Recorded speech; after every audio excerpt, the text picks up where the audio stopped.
অনুসারী ইমাম রাজি হুজুর একটা বরফ বালা থেকে মিসাল নিয়েছে। একজন আইসক্রিম বালা আইসক্রিম বিক্রি করতে লেগেছে, সে আওয়াজ দিয়ে বলতে লেগেছে, আমার আইসক্রিমটা তোমরা খরিদ করে নাও, কিনে নাও। কেন কিনবো, এত তাড়াতাড়ি করছো কেন? ওই সময় বরফ বালা একটাই কথা বলেছিল, এই জন্য আমার বরফটা হলো পানির জিনিস, এই পানির জিনিস যতক্ষণ থাকবে গলে গলে চলে যাবে, আমার পুঁজিগুলো সব শেষ হয়ে যাবে। বাবা তোমরা তাড়াতাড়ি করে আমার বরফগুলো কিনে নাও, আমার পয়সাটা যেন পানিতে না চলে যায়। এই যুবক তরুণীরা, ওই মিসালটা ইমাম রাজি হুজুর কিতাবের মধ্যে লিখেছে।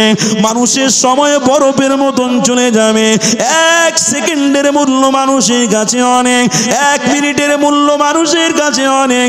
ওই জন্য ইমাম রাজি হুজুর বলেছে, পৃথিবীর জমিনে তোমরা কতদিন থাকবে কেউ জানো না।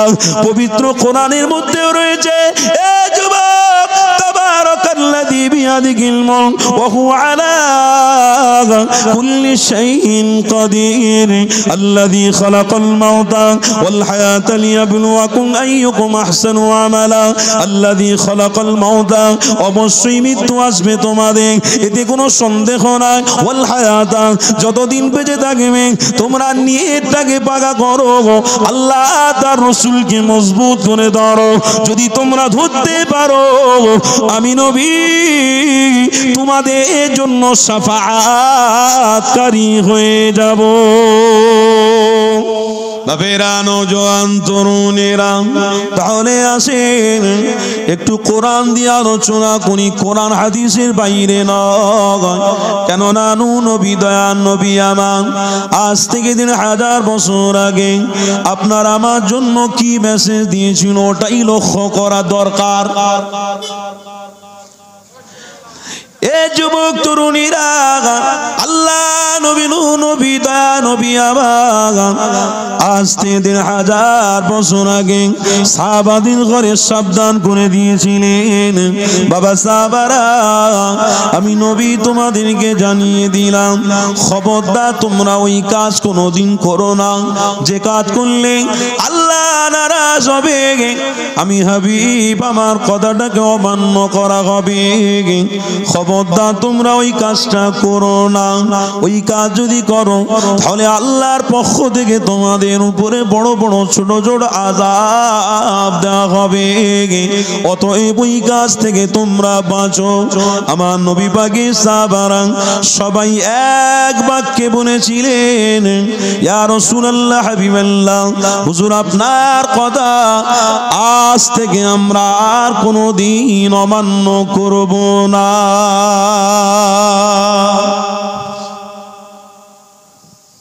আমার রাসূল বলেছে, সাহাবারা লাব্বাইকা ইয়া রাসূলুল্লাহ হাবিবাল্লাহ, হুজুর আর না,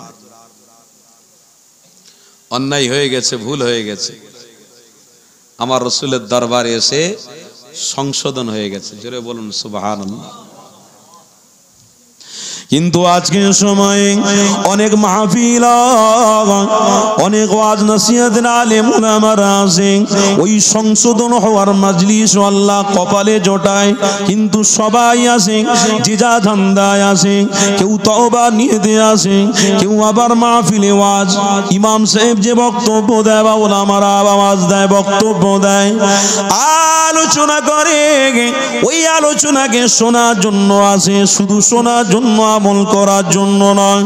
আবার কেউ কেউ আসে এই গ্রামে নারীদের ঘরে দেখার জন্য, আবার কেউ কেউ আসে এই গ্রামের বৌমাদের ঘরে দেখার জন্য। খবরদার রাগ করবেন না, আজ থেকে আমরা প্রতিজ্ঞাবদ্ধ করব, আমার নবী যে রাস্তা দেখিয়েছে ওই রাস্তাটা হলো সঠিক রাস্তা। আমার নবী পাকের সাহাবারা সবাই মেনেছিল, অবশ্যই আপনাকে আমাকেও 100% মানতে হবে, এটাকে অস্বীকার করলে হবে না। কেননা নবী যে রাস্তা দেখিয়েছে ওটাই হলো ঈমানি পথ।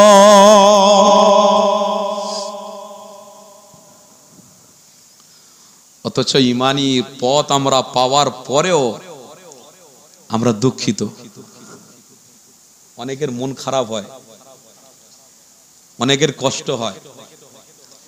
কথা শুনছেন তো বাপ? ঠান্ডার সময় একটু ধীর স্থির হবে, বসে একটু সবর করেন, ধৈর্য ধরেন। আল্লাহ চাইলে এই ঠান্ডার সময়ে আমাদের উপস্থিতিটাকে কবুল করে নিয়ে আল্লাহ জান্নাতের ফায়সলাও করে দিতে পারে। কিছু পেতে গেলে একটু কষ্ট করতে হয় বাপ, না খাটলে খাওয়া হয়? বলেন বলেন বলেন, না খাটলে খাওয়া হয় কারো?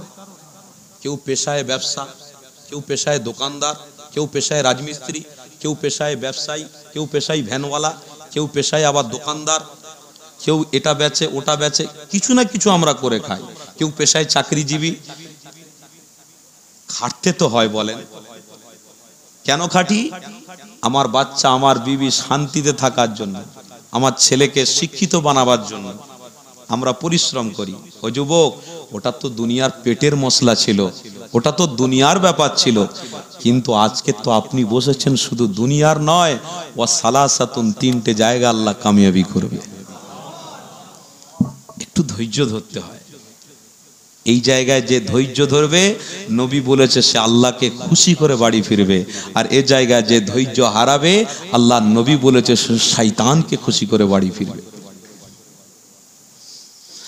বাপেরা, নওজোয়ান তরুণেরা, আসেন আস্তে দিন হাজার বছর আগে আল্লাহ নবী, নূর নবী, দয়ার নবীর আলোচনার দিকে ফিরে যায়। কেননা আপনার আমার জন্য মডেল হলো মুহাম্মাদুর রাসূলুল্লাহ। এই রসুলকে আমরা যদি প্রেম করি, আমাদের ঈমান মজবুত হবে। আর যদি মুহাম্মদ রসুলকে না ভালোবাসি, আমাদের ঈমান কোনোদিন মজবুত হতে পারে না। কেননা আল্লাহ নিজে বলেছে, ইন্নামা বুইস্তু মুআল্লিমান, আমার হাবিবকে তামাম পৃথিবীর মানুষের জন্য আমি আল্লাহ শিক্ষা গুরু করে বানিয়েছি। আরো জোরে বলুন, আল্লাহ নবী, নূর নবী, দয়ার নবীকে আল্লাহ শিক্ষা গুরু করে বানিয়েছে। ওই রসুলকে ধরা আমাদের জন্য কি বানিয়েছে এটাও জেনে রাখা দরকার। তরুণীরা, ও নবীর আশিকেরা, আল্লাহ নবীকে প্রেম করা, আল্লাহ নবীকে ভালোবাসা, আপনার আমার জন্য আল্লাহ কি বানিয়েছেন ওটাও জেনে রাখা দরকার। যেমন আমার রসুলের ওসিলা দিয়ে নামাজ পেয়েছি, যেমন আমার রসুলের ওসিলা দিয়ে রোজা পেয়েছি, যেমন আল্লাহ নবীর ওসিলা দিয়ে হজ পেয়েছি, যেমন আমরা রাসূলুল্লাহর ওসিলা দিয়ে যাকাত পেয়ে গেছি। এই যুবক তরুণীরা, এগুলো আল্লাহর ফরজ হুকুম, এগুলো পালন করতে হবে। যেমন নামাজ প্রত্যেকের জন্য, হজ প্রত্যেকের জন্য নয়, সাহেবের হিসাবদের জন্য, কুরবানি প্রত্যেকের জন্য নয়, সাহেবের হিসাবদের জন্য।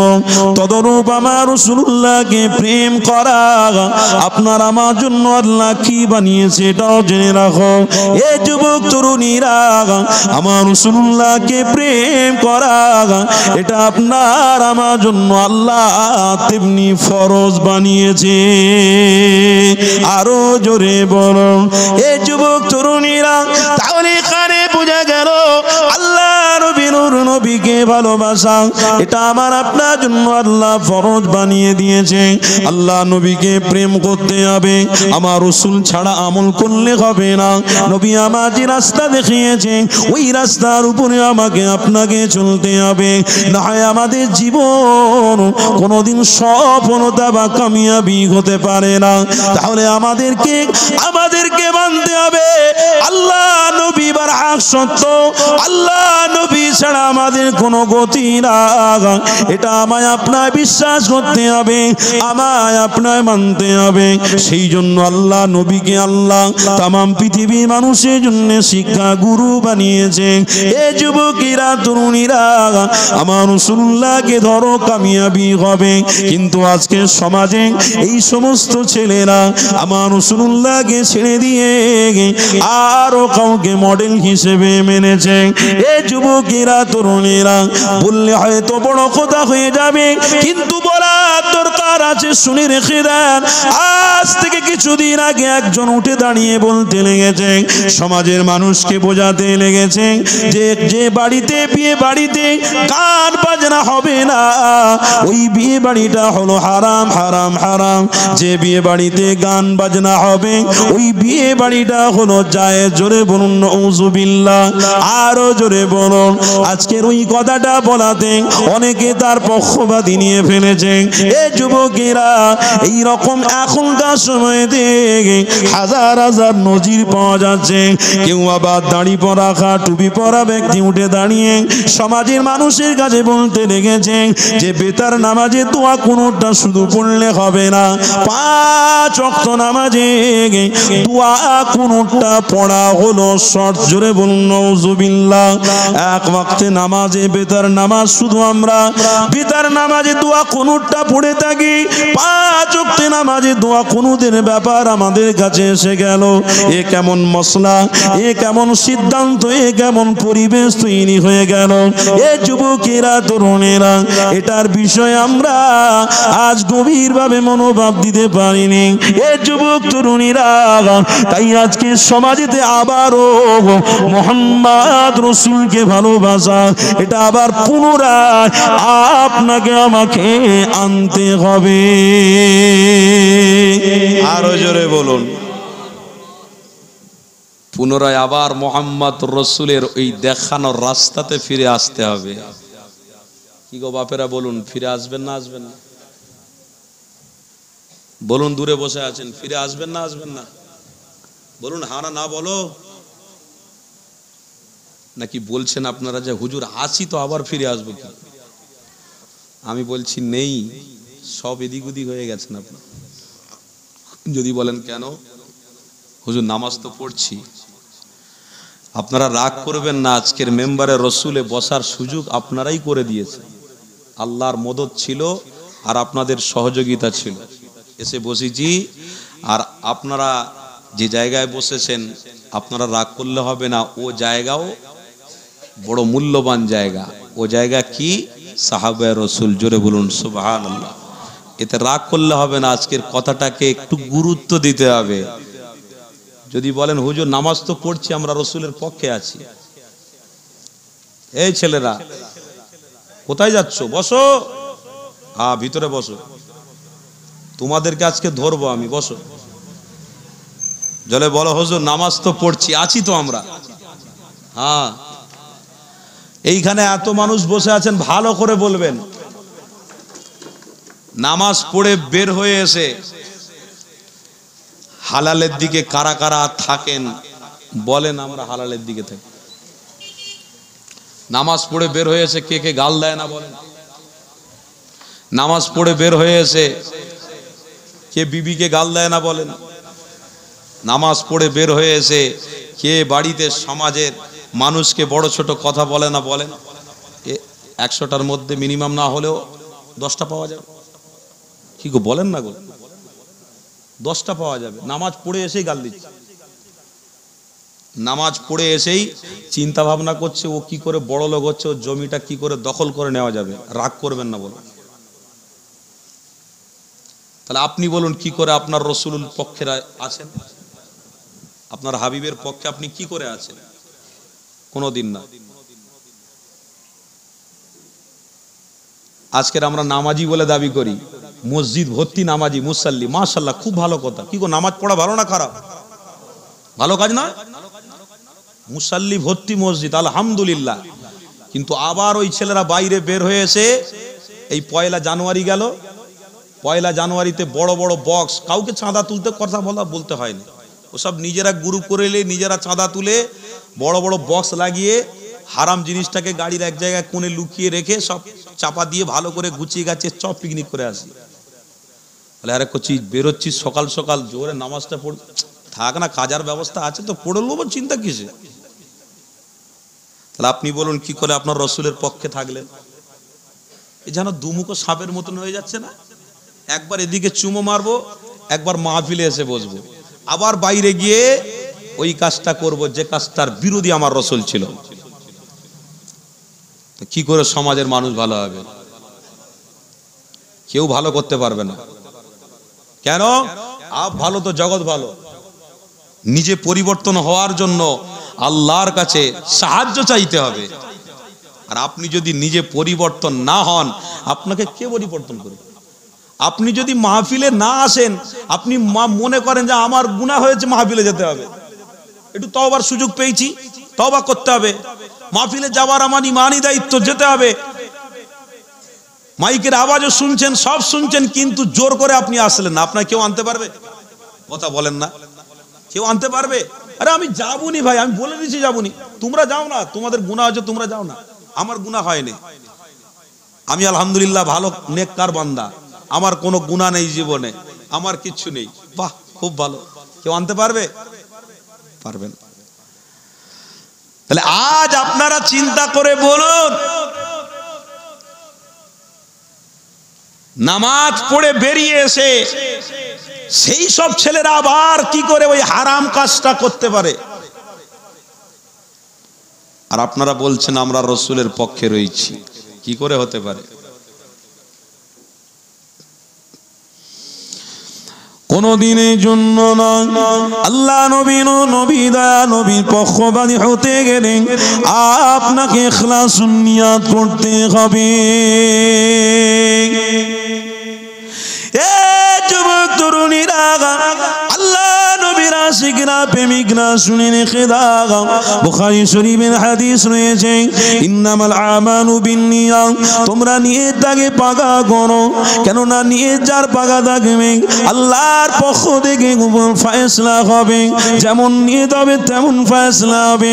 নিয়তে যদি গড়বড় হয়, কোনো দিনের জন্য ফয়সালা ভালো হবে না, কেননা নবী আমার বলে দিয়েছিল, বাবা সাহাবারা আজ থেকে প্রতিজ্ঞাবদ্ধ করে এগিয়ে যাও, দেখবে তোমার পদে পদে আল্লাহর মদত আসবে। আরো জোরে বলো, এই যুবকেরা তরুণীরা, আজ আমরা সমাজে দেখতে পাচ্ছি অনেকে দোয়া করে দোয়া কবুল হয় না। সমাজের মানুষরা খারাপ কাজে লিপ্ত হওয়ার জন্য অনেকে দোয়া করে দোয়া কবুল হয় না, অনেকে হারামে যুক্ত থাকার জন্য অনেকে নামাজ পড়ে কপাল কালো করে ফেলেছে, কিন্তু কথাটা কাজে লাগে না, আল্লাহর কাছে হাত তুলছে কবুল হচ্ছে না, নিশ্চয়ই কোনো কমতি রয়েছে, দুর্বল রয়েছে। এই যুবকেরা তরুণীরা, তাই নবী আমাদের হাজার বছর আগে সাহাবাদের করে শিক্ষা দিয়েছিল, বাবারা খবরদার নয়, পৃথিবীর জমিনে তোমরা যখন এসেছো অবশ্যই আল্লাহ তার রাসূলকে মজবুত করে ধরো, এটাই তোমাদের জন্য নৈতিক দায়িত্ব, এটা তোমাদের করণীয় করতে হবে, নিয়তটাকে ঠিক করতে হবে। এই যুবক তরুণীরা আসো, আমার একটা কিতাবের কথা মনে পড়ে গেল, ওই কিতাবের কথা আপনাদেরকে বলে দিই। ইমাম রাজি হুজুর কিতাবের মধ্যে লিখতে লেগেছেন, বাবারা এই দুনিয়া জমিনে চিরজীবন কেউ বাঁচবে না, এই পৃথিবী জমিনে এসেছো সবাইকে চলে যেতে হবে, এই দুনিয়া জমিনে এসেছে সবাই চলে গেছে, তোমার রক্তের গরমে তুমি যা ইচ্ছা তাই বলে বেড়াবে, এটা তোমার জন্য কোনো দিনের সভা নয়। এই যুবক তরুণীরা, আজকে নিজে হাতে অনেককে দাফন করে ফেলেছে, আজকে গ্রামের অনেক জানাজার নামাজে শরীক হয়েছে। এই যুবক তরুণীরা, আল্লাহ নবী আমার একই কথা বলেছিল, বাবা সাহাবারা শুনে রেখে দাও, দুনিয়া ফাইন্নাহা লাইসাত বিদারি মাকাম ওয়ালা তাতমাউ ফি দুনিয়া ওয়ালাউ খালাতুমাল ফাআমিন ওয়াসুকু ইলাল্লাহ। নবী আমার সাহাবাদের করে বুঝাতে লেগেছে, এ বাবা সাহাবারা, এই দুনিয়া জমিন চিরজীবনের জন্য নয়, এই দুনিয়া জমিন ছেড়ে দিতে হবে। তাই ইমাম রাজি হুজুর লিখতে লেগেছে, আল ওয়াক্তু আসমানু মিনাজ যাগা, পৃথিবীর জমিনেতে সব থেকে তোমার আমার জন্য মূল্যবান হলো কোনটা? ইমাম রাজি হুজুরের কিতাবে রয়েছে, আল ওয়াক্তু আসমানু মিনাজ যাগা, ওয়াক্ত মানে হলো সময়, এই সময়টা মানুষের কাছে সব থেকে মূল্যবান, মানুষের কাছে আগে সোনা মূল্যবান নয়, মানুষের কাছে আগে গাড়ি মূল্যবান নয়, মানুষের কাছে ধন সম্পত্তি মূল্যবান নয়, মানুষের কাছে জমি জায়গা মূল্যবান নয়, মানুষের কাছে সম্পত্তি মূল্যবান নয়, মানুষের কাছে চাকরি ব্যবসা বাণিজ্য মূল্যবান নয়। এ যুবক কেন মূল্যবান নয়? আপনার আমার মৃত্যু হয়ে গেলে আর চাকরি করতে পারবো না, আপনার আমার মৃত্যু হয়ে গেলে আর ব্যবসা করতে পারবো না, আপনার আমার মৃত্যু হয়ে গেলে আর আমরা দুনিয়ায় বন্ধু বান্ধব আত্মীয় স্বজন নিয়ে থাকতে পারবো না। ওই জন্য ইমাম রাজি হুজুর লিখেছে, বাবা সাহাবারা আমি নবী জানিয়ে দিলাম, খবরদার পৃথিবীর জমিনে যতদিন তোমরা বেঁচে থাকবে অবশ্যই তোমরা সময়ের দিকে লক্ষ্য রাখো। এই যুবক তরুণীরা, আল্লাহ নবীর অনুসারী ইমাম রাজি হুজুর একটা বড় বালা থেকে মিসাল নিয়েছে।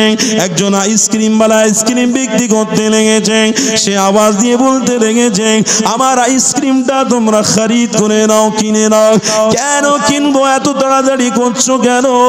ওই সময় বরফবালা একটাই কথা বলেছিল, এই জন্য আমার বরফটা হলো পানির জিনিস, এই পানির জিনিস যতক্ষণ থাকবে গলে গলে চলে যাবে, আমার পুঁজিগুলো সব শেষ হয়ে যাবে। বাবা তোমরা তাড়াতাড়ি করে আমার বরফগুলো কিনে নাও, আমার পয়সাটা যেন পানিতে না চলে যায়। এই যুবক তরুণীরা, ওই মিসালটা ইমাম রাজি হুজুর কিতাবের মধ্যে লিখেছে।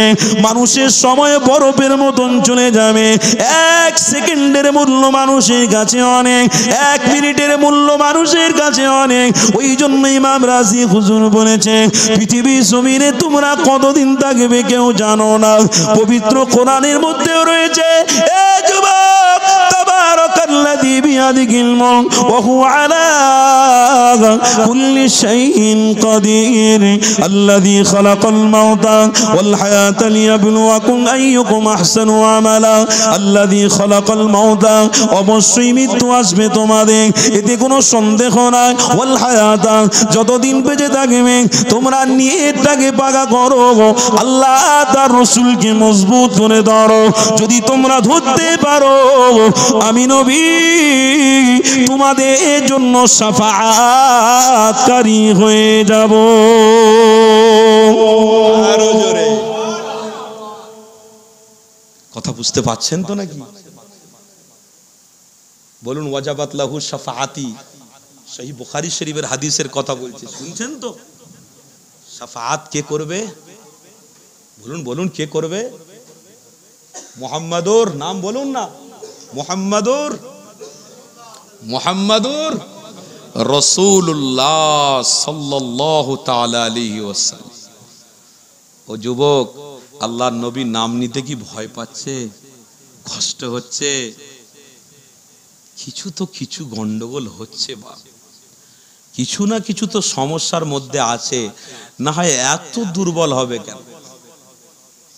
গন্ডগোল না থাকলে মেশিন তো চলার কথা, মেশিন চলছে না, নিশ্চয়ই কোনো তারের প্রবলেম আছে, নিশ্চয়ই কোনো ইঞ্জিনের প্রবলেম হয়ে গেছে, নিশ্চয়ই ভিতরে কোনো মোটরের প্রবলেম হয়ে গেছে, না হয়তো হতো না। তাই আজও কিছু প্রবলেম এসে গেছে। আরে এই প্রবলেমের বিষয়েও আল্লাহর নবী নূর নবী আমার সলভ করেছে। বলেছে, বাবা সাহাবা, প্রবলেম তোমাদেরকে আল্লাহ করবে না, প্রবলেম করবে একটা বেদিন, একটা বেঈমান, যারা আল্লাহর কাছ থেকে পারমিশন এনেছে।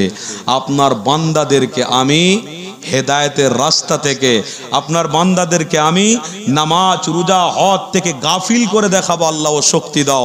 আল্লাহ বলল, আমি তোমাকে শক্তি দিলাম, যাও। তবে এই আমার নাফরমান করনেওয়ালা, এই আমার বিরোধীকারী, এই শয়তান, আমার সৃষ্টি, ইন্নাল্লাহা ইউহিব্বুত তাওয়াবিনা ওয়া ইউহিব্বুল মুতাতাহহিরিন, আমার বান্দা দিল খুলে একবার তওবা করবে, আমি তাদের মাফ করে দেব। আরো জোরে বলুন। কিন্তু তওবা করার সময় পেয়েও অনেকে আবার ওই জায়গাতে টিকে থাকতে পারেনি, তাই সমস্যা বেড়েছে। আজও ইমানি মাহফিলে বসার সুযোগ রয়েছে, আছে, কিন্তু অনেকে আবার তওবা করেন। আজও অনেক মানুষ অহংকারের মধ্যে ডুবে আছে, আজও অনেক মানুষ তাকাব্বুর রিয়ার মধ্যে ডুবে আছে। কেন? গন্ডগোল হয়ে গেছে। ইবলিশের চক্রান্তই পড়ে শেষ হয়ে গেছে। বুঝছেন তো? দরুদ শরীফ আল্লাহুম্মা সাল্লি আলা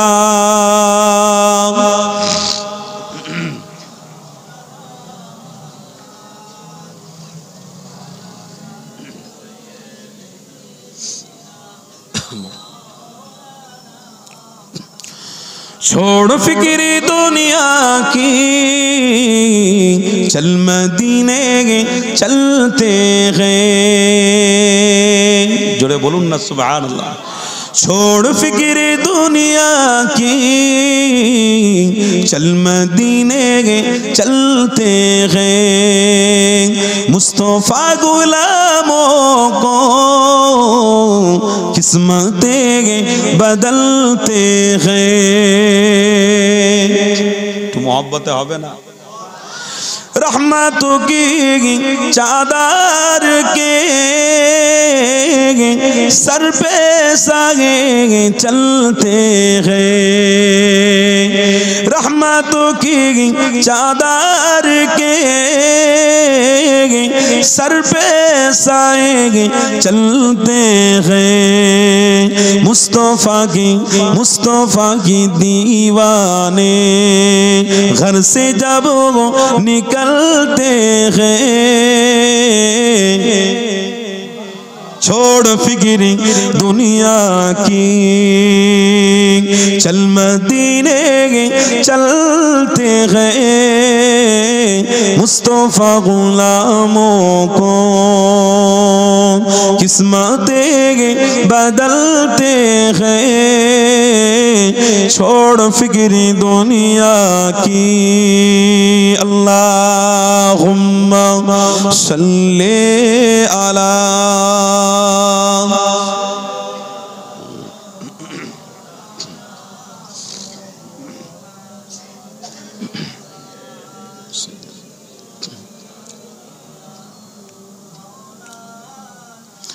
जिक्र साखे बतहा को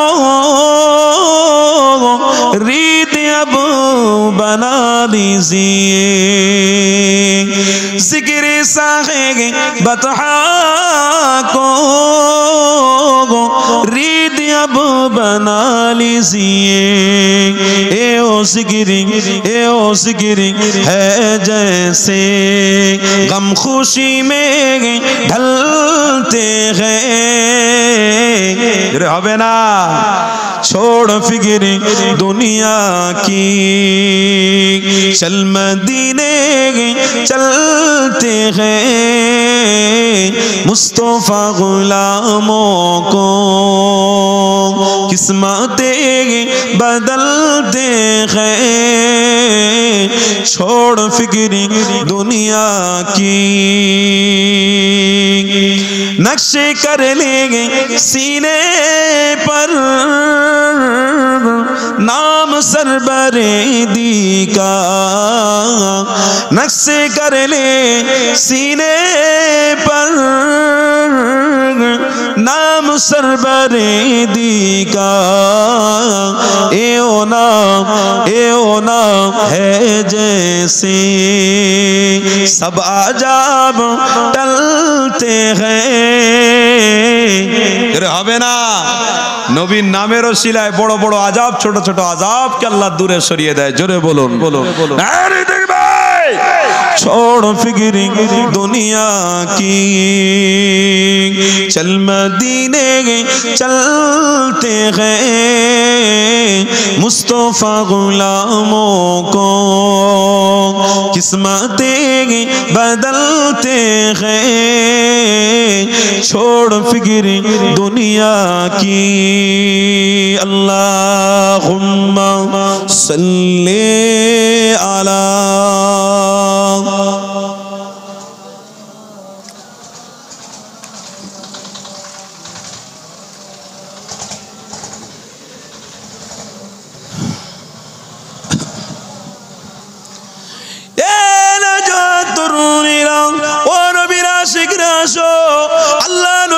নবী আমার সাহাবাদের কি জানিয়েছিল শোনো বাবা।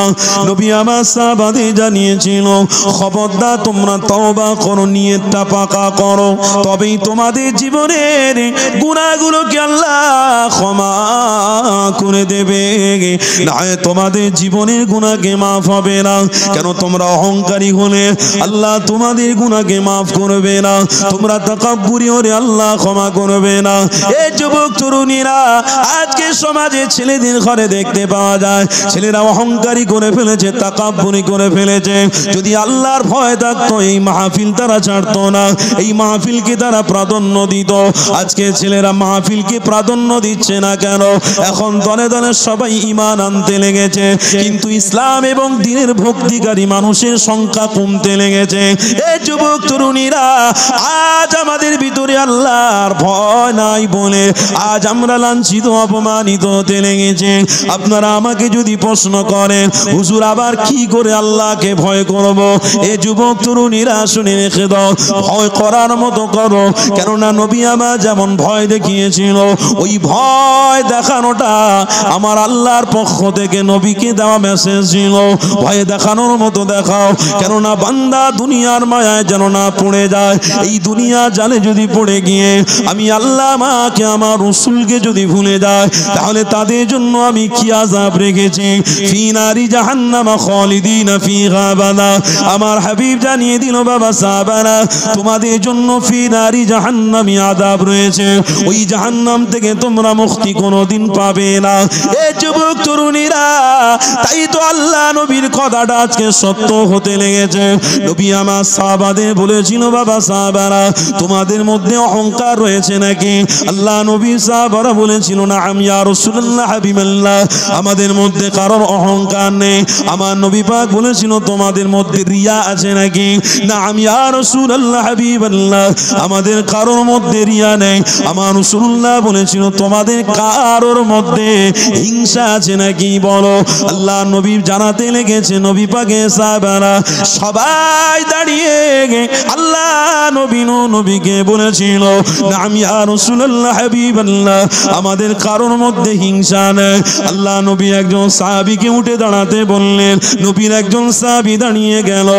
আরে নবী আমার জিজ্ঞাসা করতে লেগেছে বাবা তোমার মধ্যে কেন অহংকার নেই, তাকাব্বুর নেই, রিয়া নেই, কেন তোমাদের মধ্যে হিংসা নেই বাবা বলো।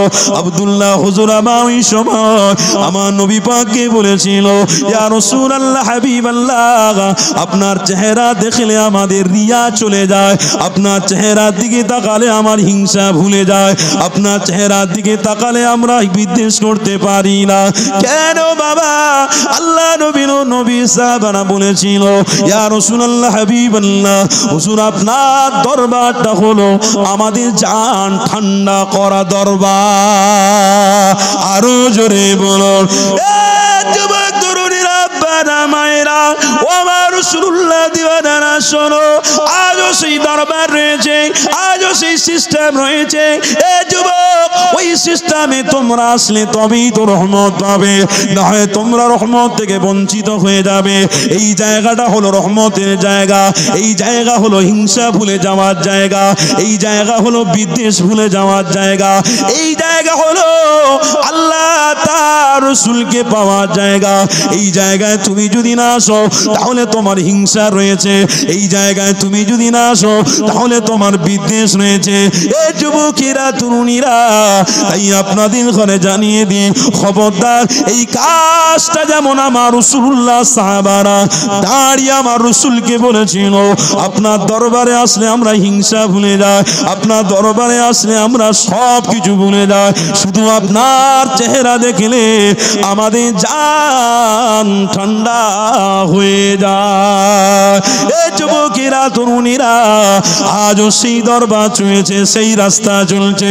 যদি হক্কানি আলেমদের সঙ্গে ওঠা বসা করো, যদি ভালো মানুষের সঙ্গে সম্পর্ক রাখো, অবশ্যই তোমাদের মধ্যে হিংসা থাকবে না। কেননা ওলামারা কোনোদিন আপনার হিংসা শেখাবে না, ওলামারা কোনোদিন আপনাকে বিদ্বেষ শেখাবে না।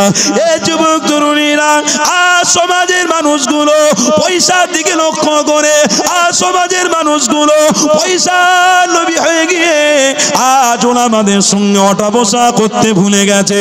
আজ ওলামাদের থেকে সম্পর্ক বিনিয়ে দিয়ে আজ অনেক দূরে চলে যেতে লেগেছে এই যুবক তরুণেরা।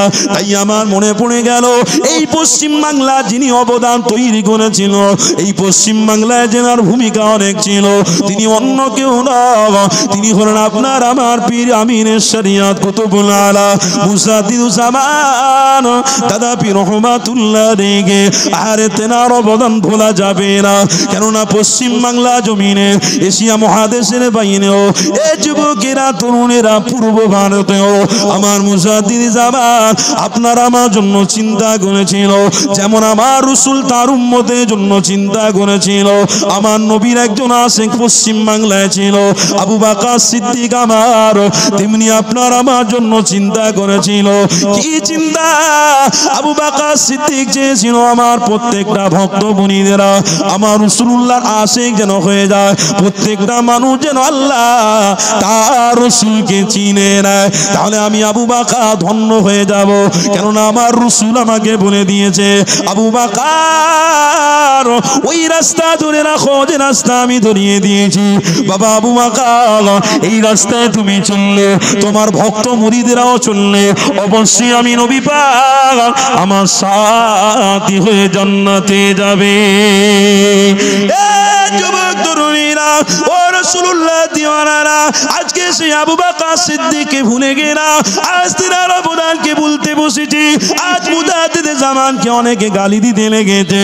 খবরদার, আমার মুজাদ্দিদুজ্জামান উপকার করেছে, লস করেনি। আমার মুজাদ্দিদুজ্জামান ঈমানটাকে শিখিয়ে গিয়েছে, আমরা বেঁচে গেছি। এ যুবকেরা তরুণীরা দলে দলে আমার মুজাদ্দিদুজ্জামানের দিকে এসেছিল। আরে কি আল্লামা রুহুল আমিন রহমাতুল্লাহ আলাইহি বসিরানের দরবারে শুয়ে রয়েছে। আল্লামা হুজুর আমার মুজাদ্দিদুজ্জামানের দরবারে এসেছে, নত হয়ে আমার মুজাদ্দিদুজ্জামান এসে সম্পর্ক করেছে। শুধু নয়, আমার মুজাদ্দিদুজ্জামান আমার রাসূলুল্লাহর সাথে সম্পর্ক করে ছেড়ে দিয়েছে। আরো জোরে বলো এ যুবকেরা তরুণীরা, আল্লামা নিসারউদ্দিন রহমাতুল্লাহ আলাইহি বাংলাদেশে বাড়ি গো। আমার মুজাদ্দিদুজ্জামানের সঙ্গে সম্পর্ক করেছিল। আমার মুজাদ্দিদুজ্জামান আমার রাসূলুল্লাহর সাথে সম্পর্ক গড়িয়ে দিয়েছিল। এই যুবক তরুণীরা, আমার বলার উদ্দেশ্য হলো আমার নবী পাক সাহাবাদের ঘরে শিখিয়েছিল, বাবারা অহংকারী করো না গো, কেননা আল্লাহর উপরে তাকওয়া হয়ে যাবে। অহংকারী কামান করলে, তাকাব্বুর করলে আল্লাহর সঙ্গে পাঙ্গা নেওয়া হয়ে যাবে। খবরদার আবু জেহেলের মতো হয়েও না, খবরদার নমরুদ ফেরাউনের মতো হতে যেও না, সাদ্দাদের মতো হতে যেও না। আল্লাহ নবী বারে বারে সাহাবাদের ঘরে শিখিয়েছিল। আরে সেই নবী আমার আজ পর্দা নিয়েছে, কিন্তু হাদিস রয়েছে, কোরআন রয়েছে, এটাকে ধরে রাখো, নাজাতের রাস্তা ফিরে পেয়ে যাবে। কিন্তু আজকে ছেলেরা এটা থেকে মুখ ফিরিয়ে নিতে লেগেছে, যে ভালো মন্দ কথা ছেড়ে দিয়ে সমাজে মানুষদের ঘরে খারাপ রাস্তা দেখাচ্ছে। আজকে সমাজে ছেলেরা তার পিছনে পিছনে লাইন দিতে লেগেছে, ছুটতে লেগেছে। খারাপি দিক থেকে দেখলে পাওয়া যাবে। আজ 26শে জানুয়ারি সামনে রয়েছে, এই 26শে জানুয়ারি ছেলেরা অনেক মজা করবে। আবার 14ই ফেব্রুয়ারি আসছে, উলঙ্গ নারী দিবস, এই নারীদের ঘরে নিয়ে খেলা করা হবে, আনন্দ হবে। যুবক তরুণীরা, বাড়ানো জওয়ানিরা, আল্লাহ নবী যেটা নিষেধ করেছিল ওটাই যদি আমার আপনার জীবনে থাকে, তাহলে কোনোদিন কামিয়াবি হতে পারবো না। এই যুবকেরা তরুণীরা, তাই আপনাদের ঘরে বলে দিই, এগুলো সব তৈরি করা বানানো, এই বানানো তৈরি করার দিকে ফিরে যেও না। তাই উলামা হাজরাতদের সঙ্গে ওঠা বসা করো, ভালো রাস্তায় থাকো, মুক্তি পেয়ে যাবে, নাজাত পেয়ে যাবে। এই যুবক তরুণীরা, একটা কথা হাদিস আমার মনে পড়ে গেল। আল্লাহ নবী নূর নবী সাহাবাদের ঘরে বলেছে, বাবা বাবা তোমরা আজকে মন দিয়ে বলো, আমি রাসূল আমাকে ভালোবাসো না বাসো না? আমার রাসূলুল্লাহ সাহাবারা এক বাক্যে সবাই বলেছিল, ইয়া রাসূলুল্লাহ হাবিবাল্লাহ, সবাই আপনাকে ভালোবাসি। আল্লাহ নবীর একজন প্রেমিক সাহাবী উঠে দাঁড়িয়েছে, ইয়া রাসূলুল্লাহ হাবিবাল্লাহ, আপনাকে আমি অধিক পরিমাণে ভালোবাসি। বাবা কেমন তুমি ভালোবাসো? ওই নবীর প্রেমিক সাহাবী বলতে লেগেছে, ইয়া রাসূলুল্লাহ হাবিবাল্লাহ, আমার কন্যা যদি ইন্তেকাল হয়ে যায়, আমার কন্যার লাশটাকে আমি ছুঁয়ে দেখতে যাচ্ছি, ইতি সময়ে পিছন থেকে আমার রাসূল যদি আমাকে ডাক দেয়, আমার রাসূলুল্লাহ ডাকে আমি আগে সাড়া দেব। আরো জোরে বলো এ যুবকেরা, তরুণেরা, আজকের সময় আমার রাসূলকে আগিয়ে রাখতে হবে, তাহলে আল্লাহকে খুশি করা যাবে, না হয় আল্লাহকে খুশি করা যাবে না। অতএব কোরআনের মধ্যে রয়েছে, যারা আল্লাহ তার রাসূলকে পেল তারা যেন নিয়ামত পেয়ে গেল, যারা আল্লাহ তার রাসূলকে পাওয়ার পরেও ছেড়ে দিল তারা কাফের কাফের কাফের হয়ে গেল। আমি বলছি না, কোরআন বলছে গো। এ যুবক শোনো, আল্লাহর কোরআন বলতে লেগেছে, ইন্নাল্লাযীনা কাফারু ওয়া মাতু ওয়া হুম কুফার, খবরদার তোমরা কাফের হয়ে মরো না। এমন কাজ আমরা করছি আজকে কাফেরের মতন হয়ে যাওয়ার দশা, কুফরি করার বিষয়ে এসে গেছে। এ যুবকেরা, তরুণীরা, সাবধান হতে হবে, সতর্ক হতে হবে। মরণের আগে আগে তওবা করতে হবে। তওবা করাটাই হলো মুমিনদের খসল। এই তওবার বিষয়ে একটা হাদিস আমার মনে পড়ে গেল। আল্লাহ নবী আমার হযরত আলী হুজুরকে বলতে লেগেছে, বাবা আলী তুমি দাঁড়িয়ে আছো কেন? হযরত আলী আমার নবীকে বলতে লেগেছে, ইয়া রাসূলুল্লাহ হাবিবাল্লাহ, হুজুর আপনার কাছ থেকে আমি একটা ইজাজত নেব বলে দাঁড়িয়ে রয়েছি। আল্লাহ নবী আমার বললেন, বাবা আলী বলো। কে আলী? হযরত আলী হলো আমার রাসূলুল্লাহ জামাতা। আমার রাসূলুল্লাহ ওই সময় বললেন, বাবা বলো। হযরত আলী হুজুর বলতে লেগেছে, ইয়া রাসূলুল্লাহ হাবিবাল্লাহ, হুজুর আমি একটা সফরে যাব, আমাকে একটু ইজাজত দেন, আমি বেরিয়ে যাই। আমার রাসূলুল্লাহ আলীকে বলতে লেগেছে, বাবা আলী তুমি যাও, সফরে যখন তুমি যাবে তোমার সফরটা একদিন হতে পারে, 1 মিনিট হতে পারে, তোমার সফরটা আধা ঘন্টা হতে পারে। এ বাবা আলী রে, আমি তোমাকে একটা কথা শিখিয়ে দিচ্ছি বাবা, যখন তুমি সফরে বেরোবে ওই সফর থেকে শুরু করে আসা পর্যন্ত বেশি বেশি করে তওবা করতে করতে যাও, কেননা তওবাকারীদের সাথে আল্লাহ রয়েছে। আরো জোরে বলো এ যুবকেরা, তরুণেরা, তাই তওবা করাটা আমার আপনার জন্য অনেক বড় বিষয় এসে গেছে। আজকে সমাজে ছেলেরা অনেক গুনাহ করে, অন্যায় করে, তওবার কথা ভুলে গেছে। এই মাহফিলে এসে যদি বসতো তাহলে আল্লাহ চাইলে ক্ষমা করে দিত, তওবাটাও হয়ে যেত। আল্লাহ হয়তো আগামী কালকের মৃত্যু দেবে, এই তওবার ওসিলায় তুমি নাজাত পেয়ে জান্নাতীও হয়ে যেতে পারতে। এ যুবকেরা, এ রাসূলুল্লাহ দিওয়ানারা, একটা হাদিস আমার মনে পড়ে গেল, মুসা নবী জামানার হাদিস। আল্লাহ নবী ছিলেন মুসা, ওই মুসা নবী জামানাতে বনি ইসরাইলের জামানাতে এমন করে খরা দেখা দিয়েছে, পানি আসে না। ওই মুসা নবী জামানাতে সমস্ত মানুষরা এক জায়গায় হলো, মুসা নবীর দরবারে এসে হাজির হয়ে গেল। ওগো আমাদের পয়গম্বর মুসা, আপনি একটু দোয়া করে দেন যাতে পানির ব্যবস্থাটা হয়ে যায়। ওই সময় মুসা নবী আমার বনি ইসরাইল সমস্ত উম্মতকে নিয়ে আল্লাহর কাছে দুটো হাত তুলে দোয়া করতে লেগেছে, ও রব্বি আল্লাহ পানির ব্যবস্থা করে দেন। পাখিরা না খেয়ে মারা যেতে লেগেছে, মানুষরা অসহায় হতে লেগেছে, আল্লাহ আপনি পানির ব্যবস্থাটা করে দেন। ওই সময় মুসা নবী দোয়া আল্লাহ দরবারে কবুল হয়নি। মুসা নবী ফিরে গেল, পানি আসেনি। দ্বিতীয় দিনে মুসা নবী আবার এসে আল্লাহর কাছে হাত দুটো তুলে দোয়া চাইতে লেগেছে, মুসা নবীর দোয়া কবুল হয়নি, ফিরে গেছে।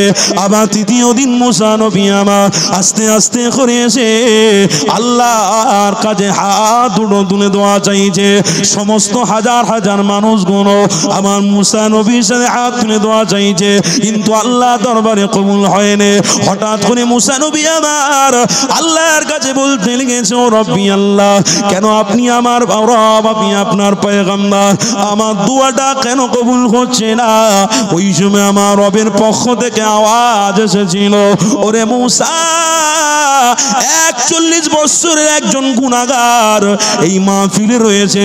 এই মাহফিল থেকে যদি না বেরিয়ে যায়, এই মজলিস থেকে যদি না বেরিয়ে যায়, তাহলে আমি এক ফোঁটা পানিও দুনিয়া জমিনে দেবো না। ওই সময় মাহফিলে মুসা নবী এলান করে দিল, কে আছো বাবা, তোমার বয়সটা 41 বছর, অনেক অন্যায় করেছো, গুনাহ করেছো, যাও মাহফিল থেকে বেরিয়ে যাও, নাহলে মাহফিলে না গেলে তাহলে পানির ব্যবস্থা আল্লাহ দেবে না। এই যুবকেরা, তরুণীরা, ওই সময় গুনাহগার ব্যক্তিটা আল্লাহর কাছে অন্তরের অন্তর দিয়ে আল্লাহর কাছে সম্পর্ক করে ফেলেছে। কিতাবের মধ্যে রয়েছে একটা চাদর ছিল, ওই চাদরটা মুড়ি দিয়ে আল্লাহর সঙ্গে সম্পর্ক করে ফেলেছে। আল্লাহর কাছে ফরিয়াদ করতে লেগেছে, ও রব্বি আল্লাহ, আমি অন্যায় করেছি, গুনাহ করেছি আল্লাহ। আল্লাহ, হাজার হাজার মানুষ রয়েছে, এখান থেকে যদি আমি বেরিয়ে যাই, হাজার মানুষ আমাকে গুনাহগার বলবে, অন্যায়কারী বলবে। আল্লাহ, তুমি সব থেকে বড় রহমান, আল্লাহ তুমি সব থেকে বড় দাতা, আল্লাহ তুমি আমাকে মাফ করে দাও, আল্লাহ তুমি আমাকে ক্ষমা করে দাও। ওই অন্তর থেকে যখন আল্লাহর সাথে সম্পর্ক করে ফেলেছে, আল্লাহ তার গুনাহগুলো মাফ করে দিয়েছে। আরো জোরে বলুন, কি গো বাপেরা? শর্ত হলো একটা দিল দিয়ে, অন্তর দিয়ে আল্লাহর সাথে সম্পর্ক করতে হবে। সম্পর্কটা কি চায়ের দোকানে বসে গল্প করলে হবে? রাস্তায় দাঁড়িয়ে বন্ধু বন্ধু গল্প করলে হবে? রাস্তায় দাঁড়িয়ে মোবাইলে উলঙ্গ নারীর ছবি দেখলে হবে? না, ইমানি মাহফিলে এসে বসলে আল্লাহর নাম সুবহান আল্লাহ বললে আল্লাহর সাথে সম্পর্ক হবে। কোনটা? আল্লাহর নাম সুবহান আল্লাহ বললে আল্লাহ খুশি হয়ে যাবে। জোরে বলুন। ওরে বাপ রে বাপ, ওহ, দুরূদ শরীফ, আল্লাহুম্মা সাল্লি আলা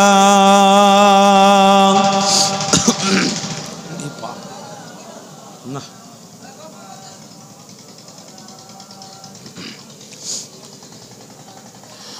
একটু মোহাব্বতে শিখি, লা ইলাহা ইল্লাল্লাহ, লা ইলাহা, মাশাআল্লাহ।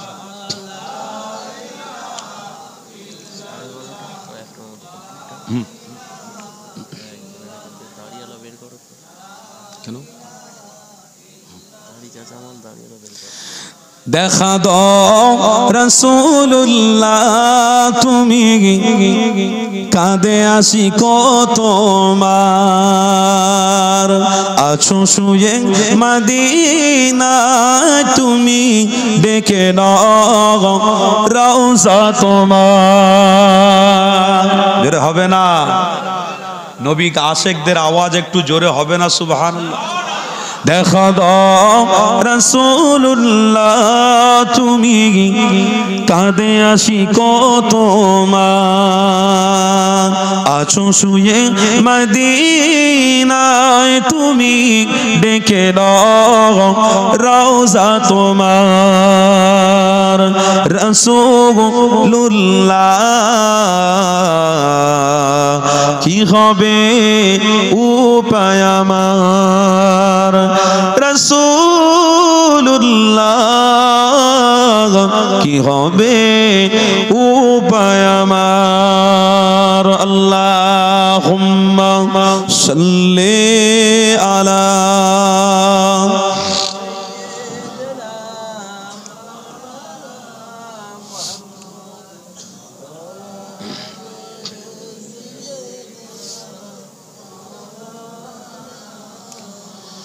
ওই মদিনার পথের ধুলি মাখতাম আমি পেলে সুরমা বলি, ওই মদিনার পথের ধুলি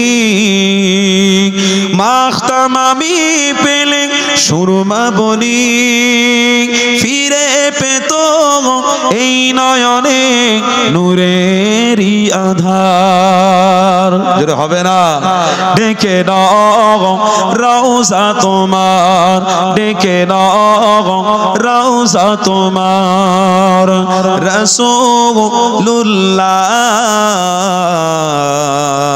কি হবে উপায় আমার রাসূলুল্লাহ